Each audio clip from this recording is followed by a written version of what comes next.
Hello friends, ఎలా ఉన్నారు అందరూ? నేనైతే బాగున్నాను. ఇంకా మార్నింగ్ లేవగానే ఇంట్లో పనులు అయితే స్టార్ట్ అయిపోయినాయి. మీగడ చూసారా ఎంత వచ్చిందో. సో ఈ మీగడంతా గ్యాదర్ చేసి ఇంకా సగం డబ్బా అవ్వగానే నెయ్యి చేసేస్తున్నాను కదా. అందరు అడుగుతున్నారు, అక్క మీరు ఏం పాలు వాడుతున్నారు? కొత్తగా మన ఛానల్ చూసేవాళ్ళు. సో నేను వాడేది కంట్రీ డిలైట్ మిల్క్ అండి. ఎప్పటి నుంచో అప్పుడే ఒక 5 ఇయర్స్ నుంచి వాడుతున్నాను. 5 ఇయర్స్ నుంచి వాడినప్పటి నుంచి కూడా నెయ్యి తీస్తున్నాను అనమాట. 4 ఇయర్స్ అనుకుంటా. 4 ఇయర్స్ నుంచి అయితే వాడుతున్నాను. అయితే అసలు కామన్ సెన్స్ ఉంటుందో ఉండదో తెలియదు కానీ జనాలకి 12 గంటలకి 1 గంటకి ఇన్స్టాగ్రామ్లో కాల్స్, అసలు ఆ టైంలో కాల్ చేసి మాట్లాడాల్సిన అవసరం ఏముందండి? లేడీసే, జెంట్స్ కూడా కాదు. లేదంటే జెంట్స్ మన ఛానల్ని చూసి కాల్ చేసే అంత లేదులేండి. ఎందుకంటే మనదంతా కూడా లేడీస్ రిలేటెడ్, పైగా అన్నీ డీసెంట్గా ఉంటాయి కాబట్టి వాళ్ళు 100% అయితే కాల్ అయితే చేయరు. అయితే 3 డేస్ నుంచి అండి ఇదే గోల, నిద్ర ఉండట్లేదు తెలుసా. స్విచ్ ఆఫ్ చేసి పడుకోవాలనిపిస్తుంది ఇలాంటి టైంలోనే. ఎన్ని ఓపెన్ చేసా, ఒక సైలెంట్లో పెట్టేశానండి. అదే సైలెంట్ మూడు చూసుకుని దాంట్లో పెట్టేశాను. మార్నింగ్ లేవగానే ఒకే పర్సన్ నుంచి 4-5 సార్లు కాల్స్, ఇంకొక పర్సన్ నుంచి. అసలు ఎందుకు కాల్ చేస్తారో కూడా వాళ్ళకు కూడా సెన్స్ ఉండదు. అసలు ఆ టైంలో నేనైతే వీడియోస్ అన్నీ అప్లోడ్ చేసుకుని 10:30 కల్లా పడుకుంటానా. ఇంకో ఇలా ఉంటుందన్నమాట. సో కాబట్టి సోషల్ మీడియాలో వర్క్ చేసేటప్పుడు మీరు ఇలాంటివి ఫేస్ చేసినప్పుడు కొంచెం జాగ్రత్తగా ఉండండి, భయపడకండి. ఎందుకంటే ఆ కాల్స్ అనేవి అలాగే వస్తూనే ఉంటాయి. అవతల వాళ్ళకి సెన్స్ అనేది ఉండదన్నమాట. సో భయపడి వెనక్కి తగ్గకూడదు. సో ముందుకే వెళ్ళాలి. ఇలాంటివి వచ్చినప్పుడు మనం ఎదిరించుకుంటూ వెళ్ళాలి తప్ప భయపడిపోయి అమ్మ కాల్స్ వస్తాయి ఇలాగని భయపడకూడదు. ఓకేనా? ఇంకా టీ అయితే పెట్టేశాను. నేను ఫస్ట్‌లో భయపడ్డానులేండి. ఏంటి ఇలా వస్తున్నాయి కాల్స్ ఎందుకని. సో ఇప్పుడైతే అసల మీ ఫోన్ నెంబర్స్ మాత్రం సోషల్ మీడియాలో షేర్ చేయొద్దు. నేను మళ్ళీ మళ్ళీ చెప్తున్నాను. మీ ఫ్రెండ్స్ అయినా ఎవరైనా ఏదైనా సరే సోషల్ మీడియాలో మీ పర్సనల్ ఫోన్స్ అస్సలు చేయకూడదు. ఏమన్నా అంటే కావాలనుకుంటే ఇన్‌స్టాగ్రామ్‌లో మెసేజ్ చేయమని చెప్పండి. ఎందుకంటే అందరూ ఒకలా ఉండరండి. చెప్పలేం. అసలు మనం కొన్ని వేల మంది మన దగ్గర సబ్స్క్రైబర్స్ ఉన్నా కూడా అస్సలు ఎవ్వరికి కూడా ఫోన్ నెంబర్స్ ఇవ్వకూడదు. ఓకేనా? అది ఒక విషయం బాగా గుర్తుపెట్టుకోండి మీరు. మీరు చీరలు అమ్ముతున్నా, ఏది అమ్ముతున్నా సరే దానికి సపరేట్గా ఒక మొబైల్ ఉండాలి, సపరేట్గా ఫోన్ నెంబర్ ఉండాలి. అంతేగాని మీరు పర్సనల్ ఫోన్స్ ఎవ్వరికి ఇవ్వకూడదు. సో ఇప్పుడు వచ్చేసి నేనైతే గోంగూర చికెన్ చేద్దామని చెప్పేసి పక్కన పెట్టుకున్నాను. అంతలోపు మా వారికి అర్జెంటుగా ఫోన్ వస్తే వెళ్ళిపోయారనమాట ఆఫీస్కి. ఇంకా చికెన్ కూడా తీసుకురాలేదు. నేను ఇంకా పిల్లల్ని వదిలి బయటికి వెళ్ళాలంటే అంత ఈజీ కాదు మా చిన్నోడితోటి వీళ్ళతోటి. ఇంక అందుకు నేను కూడా వెళ్ళలేదు. శుభ్రంగా కడిగేసి ఇంకా మూత పెట్టేసి ఫ్రిడ్జ్లో పెట్టేసి నైట్ వండానమాట. ఇది మన కత్తిపీటతో అయినా సరే, చాకుతో అయినా సరే కట్ చేయకూడదని ఒక ఆంటీ చెప్పిందండి. ఎందుకంటే షార్ప్నెస్ అనేది పోతుందంట. చేతితోటి ఇలా అనాలి చిన్న చిన్న ముక్కల కింద అని. సో నేనైతే అలాగే చేస్తున్నాను. ఉడకబెట్టిన తర్వాత ఎలాగో మెత్తగా అయిపోతుంది కదా. కొంతమంది ఎలా చేస్తారంటే చికెన్ గోంగూర ఉడకపెట్టేసి దీన్ని మిక్సీలో వేసి రుబ్బుతారు కదా. సో అలా కూడా చేయొచ్చు, కానీ ఈయనకి ఇలా ఉంటేనే ఇష్టము. కానీ అది కూడా ఒకసారి చేద్దాం. తర్వాత దీని ఏమంటారు, టమాటా బాత్ అంటారు అనుకుంటా. చాలా ఇయర్స్ బ్యాక్ చేశాను. టమాటాలు వేసి ఉప్మా చేస్తారు కదా అది.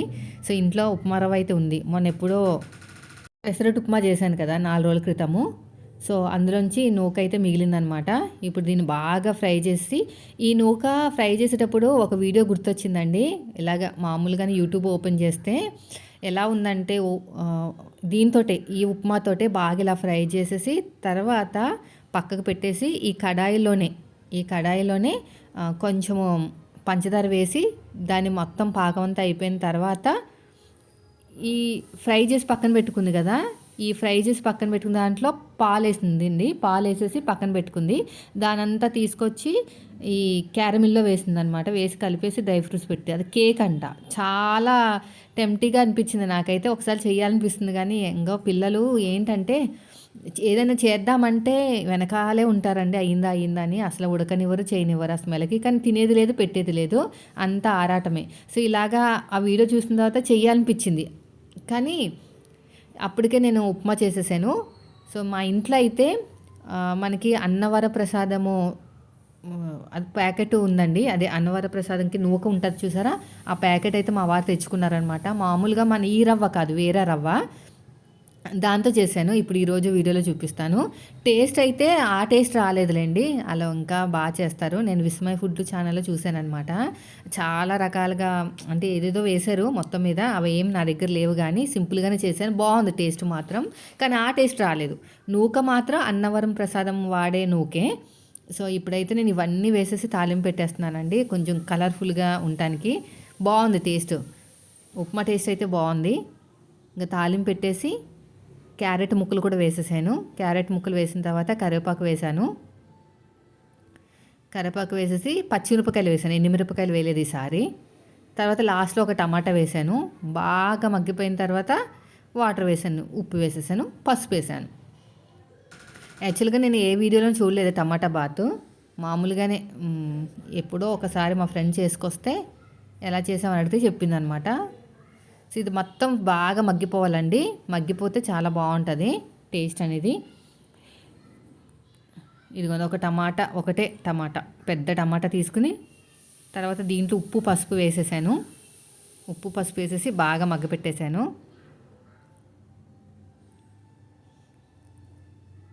ఇలా మగ్గపెట్టేసిన తర్వాత వాటర్ వేసాను.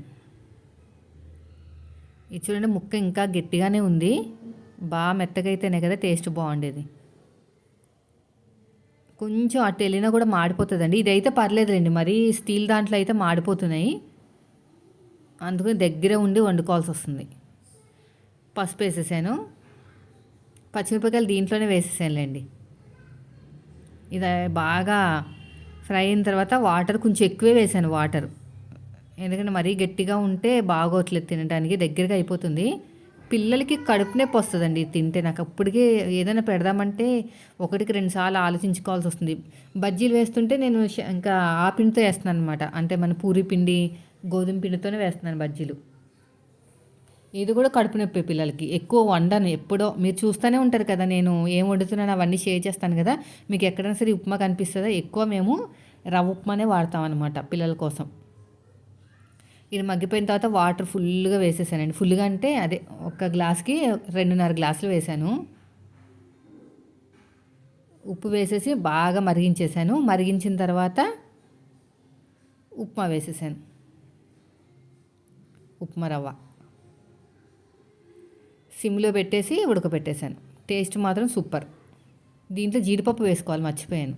జీడిపప్పు వేద్దాం అనుకున్నాను.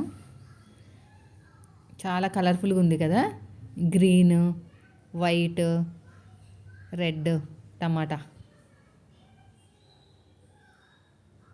నెయ్యి కూడా వేసానండి, బాగానే వేసాను నెయ్యి వేస్తేనే టేస్ట్ బాగుంటుంది. పెళ్ళిళ్ళలో చేసే ఉప్మాలు కూడా చాలా బాగుంటుంది టేస్ట్. కానీ ఈ మధ్యన ఎవరు ఉప్మాలు చేయట్లేదు. 2-3 రకాల టిఫిన్లు పెడుతున్నారనమాట. ఆ టైంకి వెళ్తే ఇడ్లీలని, వడలని అలా 2-3 రకాలు క్యాటరింగ్కి ఇచ్చేస్తున్నారు.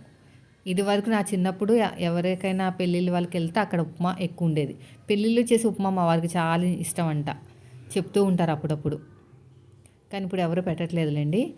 సో ఫైనల్గా అయితే రెడీ అయిపోయిందండి. చూసే టేస్ట్ ఎంత బాగుంటుందంటే ఈసారి బాగానే తయారైంది ఉప్మా అయితేని.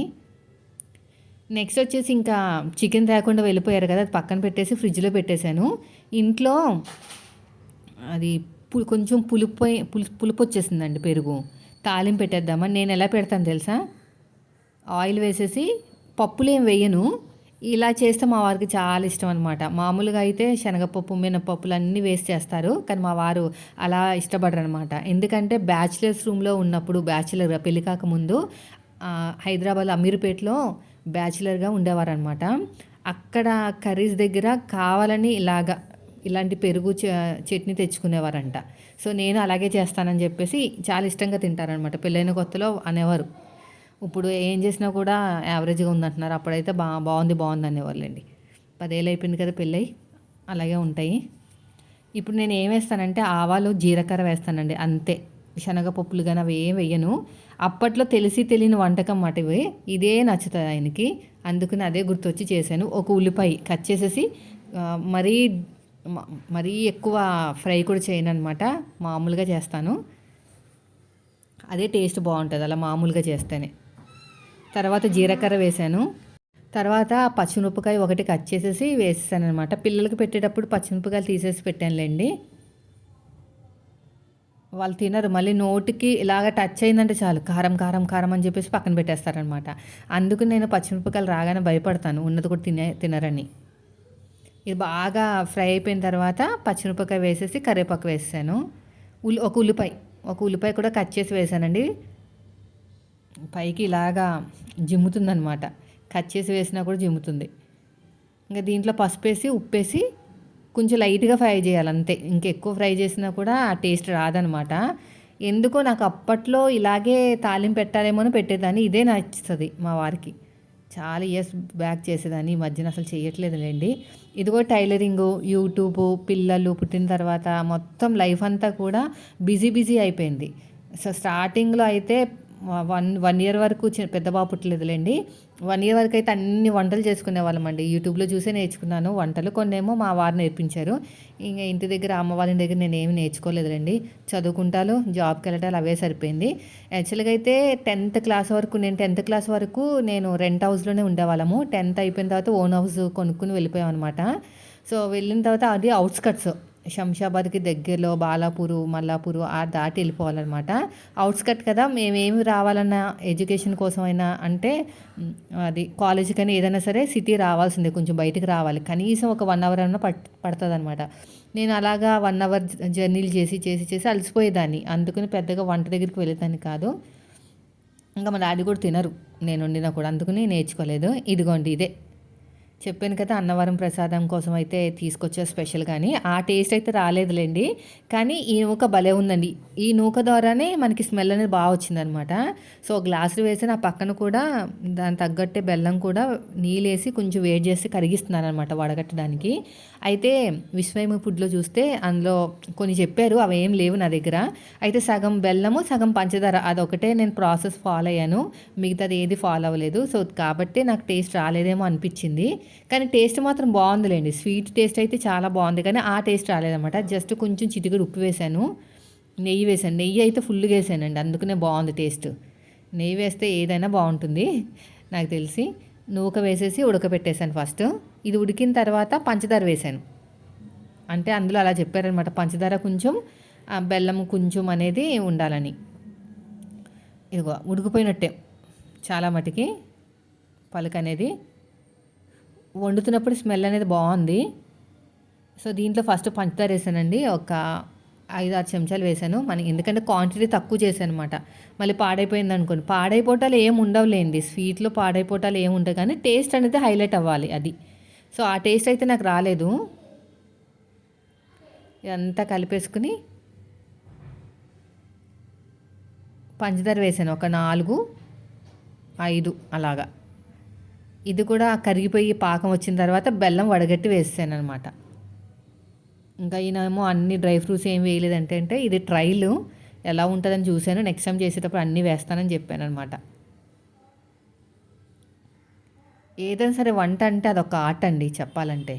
అది ఇంట్రెస్ట్ ఉండాలి ఫస్ట్ ఆఫ్ ఆల్. ఇంట్రెస్ట్ ఉంటేనే అన్నీ చేయాలనిపిస్తుంది. ఇప్పుడు నాకు ఈ బ్లౌజులు ఒకటి, ఫ్రాకులు ఒకటి చూడండి, వాళ్ళు పెట్టమన్నా పెట్టొద్దన్నా సరే నేను మోడల్ పెట్టేస్తాను. ఎందుకంటే అది నాకు ఇంట్రెస్ట్. కానీ పైగా ఆర్ట్ కూడా దాని మీద ఉండాలన్నమాట. నాకు వంట మీద ఎక్కువ లేదు. కట్ వర్క్ పెట్టొద్దన్నా సరే, అంటే ఏదో ఒక మోడల్ పెట్టమన్నా సరే హెవీ మోడల్ పెట్టేస్తాను. కానీ నాకు ఎందుకో అక్కడ నేను కష్టపడినట్టు అనిపించదు. ఇంకా నెయ్యి వేసాను ఇంకా బాగుంటుందని. ఇంకా దగ్గరగా అయ్యేంత వరకు బాగా కలిపేశానండి, మూత పెట్టేశాను. నెయ్యి మంచి స్మెల్ వస్తుంది కాబట్టి టేస్ట్ కూడా బాగుంది. సో ఫైనల్గా అయితే ఇక్కడ ఈ రేంజ్కి వచ్చింది. ఇంకా మా చిన్నోడైతే కాలిన పిల్లిలా తిరుగుతూనే ఉన్నాడు, అయిందని. ఈ స్టేజ్లో ఉన్నప్పుడు గిన్నెలో పెట్టేసి ఇచ్చేసాను అనమాట, ఊపుకుంటూ తిను గాలికి, నీకు ఆగట్లేదు వండేదాకా అని. తర్వాత ఒక 5 నిమిషాలకి ఇంత అలా అయింది. ఇంకా తర్వాత ఇంకా గట్టిపడిందండి. సో ఇదండి ఈరోజు వీడియో. నచ్చితే లైక్ చేయండి. Thank you.